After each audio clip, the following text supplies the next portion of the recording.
സംസ്ഥാനത്ത് ഇന്ന് അതിതീവ്ര മഴയ്ക്ക് സാധ്യത. ഇടുക്കിയിലും പാലക്കാടും മലപ്പുറത്തും റെഡ് അലർട്ട് പ്രഖ്യാപിച്ചിട്ടുണ്ട്. 7 ജില്ലകളിൽ ഓറഞ്ച് അലർട്ടാണ്.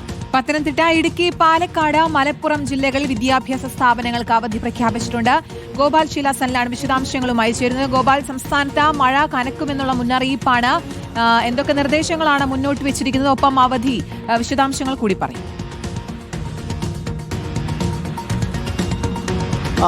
ഈ അടുത്ത 5 ദിവസം സംസ്ഥാനത്ത് അതിശക്തമായ മഴയായിരിക്കുമെന്നതാണ് ഏറ്റവും പുതിയ കേന്ദ്ര കാലാവസ്ഥാ വകുപ്പിന്റെ നിരീക്ഷണത്തിൽ പറയുന്നത്. ഇതുപ്രകാരം ഇന്ന് 3 ജില്ലകളിൽ റെഡ് അലേർട്ടാണ് നൽകിയിരിക്കുന്നത്. റെഡ് അലേർട്ട് എന്ന് പറയുമ്പോൾ അതിതീവ്രമായ മഴയ്ക്കുള്ള സാധ്യതയാണ് പറയപ്പെടുന്നത്. മലപ്പുറം, പാലക്കാട്, ഇടുക്കി ജില്ലകളിലാണ് ഇന്ന് റെഡ് അലേർട്ട് നൽകിയിരിക്കുന്നത്. 7 ജില്ലകളിൽ ഇന്ന് ഓറഞ്ച് അലേർട്ടാണ്. പത്തനംതിട്ട, ആലപ്പുഴ, കോട്ടയം, എറണാകുളം, തൃശ്ശൂർ, കോഴിക്കോട്, വയനാട് ജില്ലകളിലാണ് ഓറഞ്ച് അലേർട്ട് നൽകിയിരിക്കുന്നത്. ബാക്കി എല്ലാ ജില്ലകളിലും യെല്ലോ അലർട്ടും നൽകിയിരിക്കുന്നുണ്ട്. അറബിക്കടലിലും ബംഗാൾ ഉൾക്കടലിലും സ്ഥിതി ചെയ്യുന്ന ഇരട്ട ന്യൂനമർദ്ദത്തിൻ്റെ സാന്നിധ്യം മൂലമാണ് ഈ ദിവസങ്ങളിൽ സംസ്ഥാനത്ത് മഴ കനക്കാനുള്ള സാധ്യത പ്രവചിക്കപ്പെടുന്നത്.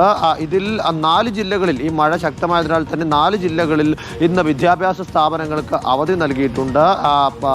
ഇടുക്കി, മലപ്പുറം, പാലക്കാട്, പത്തനംതിട്ട ജില്ലകളിലാണ് പ്രൊഫഷണൽ കോളേജുകൾ വരെയുള്ള അംഗനവാടി മുതൽ പ്രൊഫഷണൽ കോളേജ് വരെയുള്ള എല്ലാ വിദ്യാഭ്യാസ സ്ഥാപനങ്ങൾക്കും ഇത്തരത്തിൽ അവധി നൽകിയിരിക്കുന്നത്. പൊതുപരീക്ഷകൾക്കോ PSC പരീക്ഷകൾക്കോ സർവകലാശാല പരീക്ഷകൾക്കോ മാറ്റമുണ്ടായിരിക്കില്ല. അത് പ്രകാരം നേരത്തെ നിശ്ചയിച്ചത് പ്രകാരം തന്നെ നടക്കുമെന്ന് അറിയിച്ചിട്ടുണ്ട്. പാലക്കാട് ജില്ലയിൽ റെഡ് അലേർട്ട് പ്രഖ്യാപിച്ചിരിക്കുന്ന പശ്ചാത്തലത്തിൽ ജില്ലയിലെ 9 നദികളുടെ തീരത്ത് 9 അണക്കെട്ടുകളുടെ ജലനിരപ്പ് അല്പം ഉയർന്നിട്ടുണ്ട്. അതുകൊണ്ട് തന്നെ ഈ അണക്കെട്ടുകളിൽ നിന്നും ഷട്ടറുകൾ ഉയർത്തിയിരിക്കുകയാണ്. പാലക്കാട് ജില്ലയിലെ നദികൾക്ക് തീരത്ത് താമസിക്കുന്നവർ ജാഗ്രത പാലിക്കണമെന്നും അറിയിച്ചിട്ടുണ്ട്. ഇടുക്കി ജില്ലയിലും വലിയ മുൻകരുതലുകളും നിർദ്ദേശങ്ങളും ഒക്കെയാണ് പുറപ്പെടുവിച്ചിട്ടുള്ളത്. ഖനന പ്രവർത്തനങ്ങളോ അതിനോടൊപ്പം തന്നെ രാത്രി യാത്രയോ മലയോര മേഖലകളിലേക്കുള്ള സഞ്ചാരമോ ഈ ഘട്ടത്തിൽ പാടില്ല എന്നും വിനോദസഞ്ചാരം അടക്കമുള്ള വിനോദസഞ്ചാര മേഖലകൾക്കും ഈ ദിവസങ്ങളിൽ നിയന്ത്രണം ഏർപ്പെടുത്തിയിട്ടുണ്ട്. എന്തായാലും അതിശക്തമായ മഴ